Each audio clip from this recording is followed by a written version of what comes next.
Alors la petite revue mensuelle, ce qui me permet de voir un petit peu où j'en suis. Alors pour le mois de septembre, hein, donc là on est début octobre 2025, donc le mois qui vient de se terminer. Donc comme d'habitude on commence par un petit disclaimer, ensuite on verra ce qui s'est passé pour ce mois, ce que j'ai acheté, vendu et les goals. D'ailleurs, hop, ce sera plus simple pour l'avenir. Alors comme d'habitude, hein, c'est pas des conseils financiers. Si vous voulez des conseils financiers, il faut demander à un professionnel. Parce que je suis pas habilité à donner des conseils financiers. Donc ça c'est juste un vlog où j'explique un petit peu ce que je fais. Donc le portefeuille, comme d'habitude, on regarde que les portefeuilles d'investissement. Donc on est à 1 175 000, 176 000 on va dire. Donc hein, il n'y a pas le 401K qui est le compte retraite. C'est que ce que je maîtrise directement. Il n'y a pas non plus les cryptos. Je fais des vidéos différentes pour les cryptos. Le détail, ce qui n'est pas très important, si ça intéresse des gens, vous pouvez voir, c'est juste pour moi, pour les calculs, pour voir que donc on est arrivé à 1 176 000. Dividende ce mois-ci, 2784. Bon, le dividende, c'est en plus, c'est du bonus, c'est pas quelque chose, c'est pas un portefeuille dividende, hein, donc, mais bon, ça fait quand même plaisir. Et j'ai injecté de mon argent 10 000, 10 500 grosso modo ce mois-ci. Sachant que je réinjecte hein, les dividendes. Ce que j'ai vendu, acheté, bah, tout est encore, je trouve tout est encore extrêmement cher. Mais bon, faut quand même se forcer parce qu'on sait jamais où est la limite. Donc je prends du World ETF, hein, très diversifié. Donc bon, ça gagne pas beaucoup, mais si ça crache, j'espère que ça crachera pas trop. De l'or, même si l'or commence à être vraiment cher en fait aussi.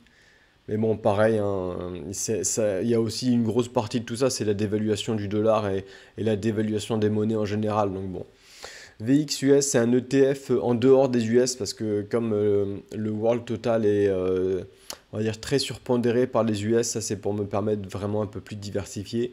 Et des T-bills, toujours avoir un peu de cas. Donc les T-bills, elles doivent yielder, je sais pas, 4-5% à peu près. Bon, c'est toujours bon à prendre. C'est en attendant, si vraiment il y a un crash, comme ça j'aurai du cash pour racheter.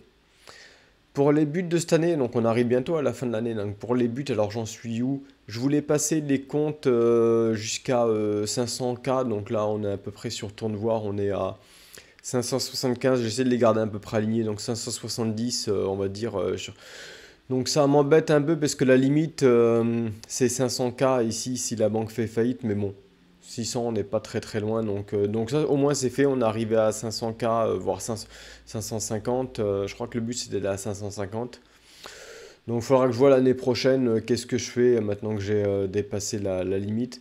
L'IRA injecté 7000, donc je l'ai fait au début de l'année. Donc l'IRA, encore une fois, c'est celui, il n'y a que les cryptos, il est là. Donc c'est 80% de Bitcoin, 20% d'Ethereum.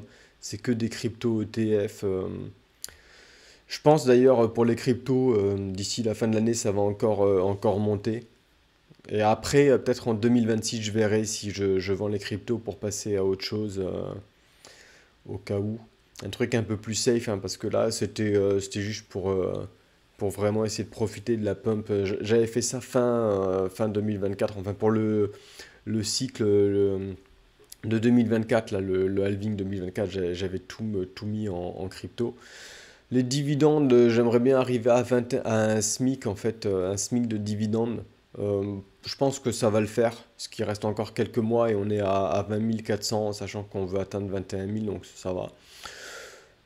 Ouvrir une assurance vie pour ma nièce, donc ça c'est fait, je l'ai fait cet été, histoire qu'elle puisse commencer à économiser, parce qu'il faut bien comprendre hein, que en France, hein, si vous voulez vous en sortir, malgré toutes les taxes qu'il y a, le mieux c'est quand même d'investir en bourse. Je sais que c'est pas un truc très français, c'est plutôt la pierre en France, mais la bourse a de bons potentiels, surtout que grâce à la bourse, vous pouvez investir partout en fait.